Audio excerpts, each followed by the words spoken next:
Using a keyword tool to research high-ticket dropshipping products will make you broke, and we're going to show you why. Joe and Mike here from Build Assets Online.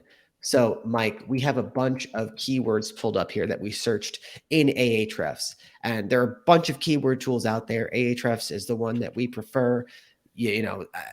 There's you can get it from your ads account, but it's all the same stuff, and we're going to go into some of these numbers. So, Mike, we searched a bunch of things here. We searched standing desk, we searched conference table, we searched standing conference table, and we searched adjustable conference table. Now, when we're researching high ticket dropshipping products, why do we not look at the search volume and go, oh my God, it has so many searches. This is great. Oh, you're asking me? I'm asking you. I'll tell you. Tell us. I'll tell you why. Number one, we've sold all of these products. And when it comes to keyword research tools, people want some sort of criteria. What amount of searches that a product gets will cause me to make money? And the answer is there is no answer. And we're going to illustrate exactly why. So the first one we have up here is standing desk. And you can see the volume on this product is 188,000 searches a month. That is a huge amount of searches. Along with that, you have other accompanying keyword ideas. You have standing desk converter. That's a separate product type. And then you also have IKEA standing desk, Costco standing desk, a bunch of non-related ones.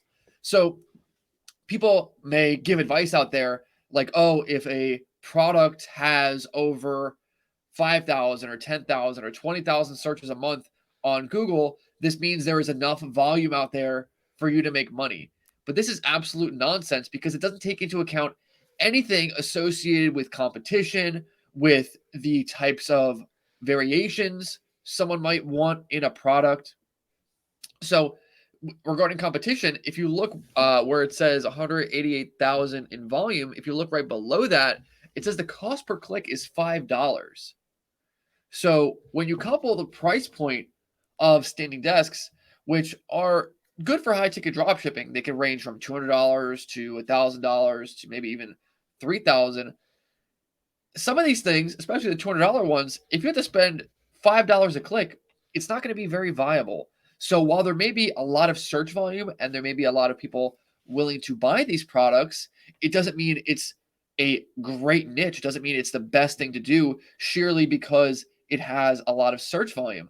So if we continue on to the next search we have here, we search conference table. So before we search standing desk is an iteration. It's a more focused keyword from something like desk. Conference table is, I'd say, the top level of that particular thing. You're talking about a conference table, that it's a conference table, right? That has 7.6 thousand.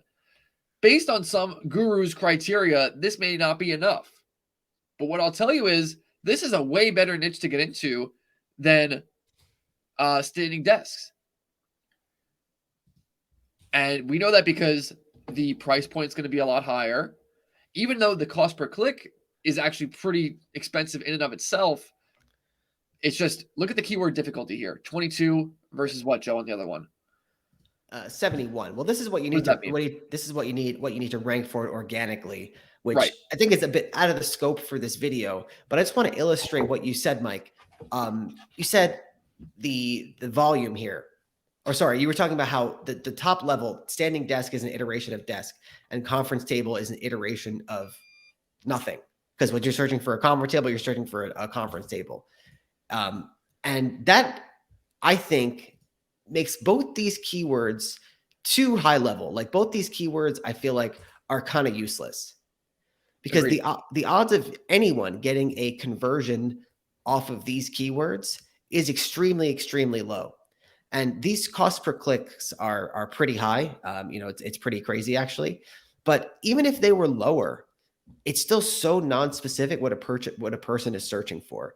So we pulled up this other one, standing conference table, which only has a search volume of 250. But when someone's searching this, they know exactly what they're looking for. So the intent is there. And this is the final iteration of what they're going to be searching for possibly. And that's really, this is what's called a long tail keyword. And long tail keywords are that's where the money is. I hate to tell you. Right. And so this is the entire problem with using a keyword research tool in order to gauge whether you should go into a niche or not. Number one, this is not an adequate way of finding a niche.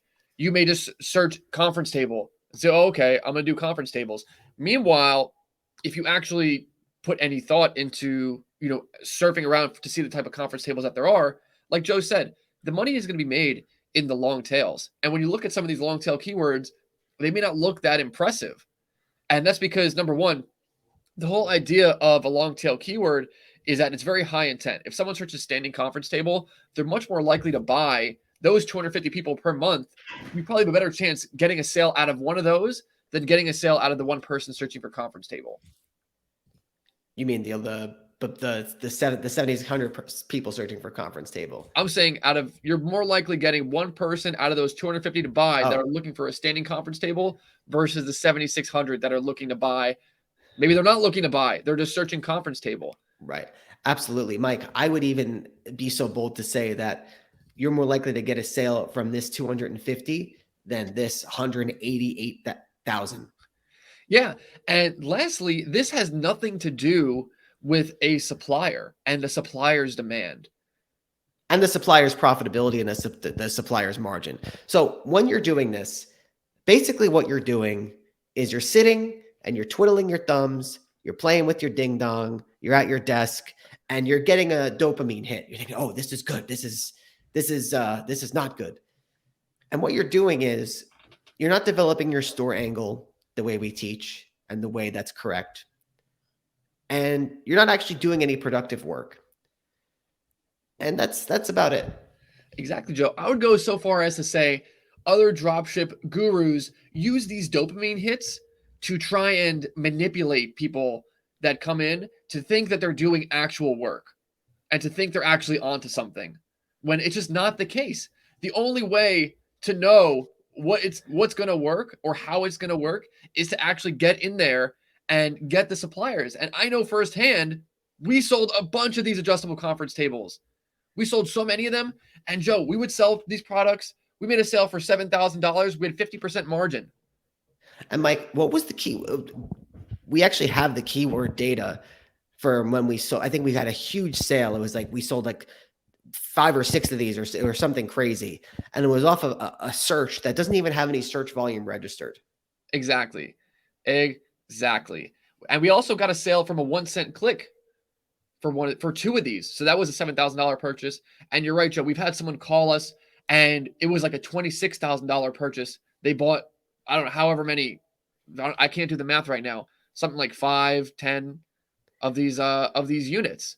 And so where are you going to get any of that knowledge just by getting the dopamine hit and looking at keyword searches? It doesn't exist. It's so ridiculous. It's all about the long tails, Mike. When it comes to high ticket dropshipping products and really anything online, long tail, I'm like a furry. I like a long tail. That's all I got to say. Listen, here's where you got to go. BuildAssetsOnline.com/playbook. You want to learn how to build $1 million in online assets using dropshipping. Get the free web class. Check it out. And take it easy.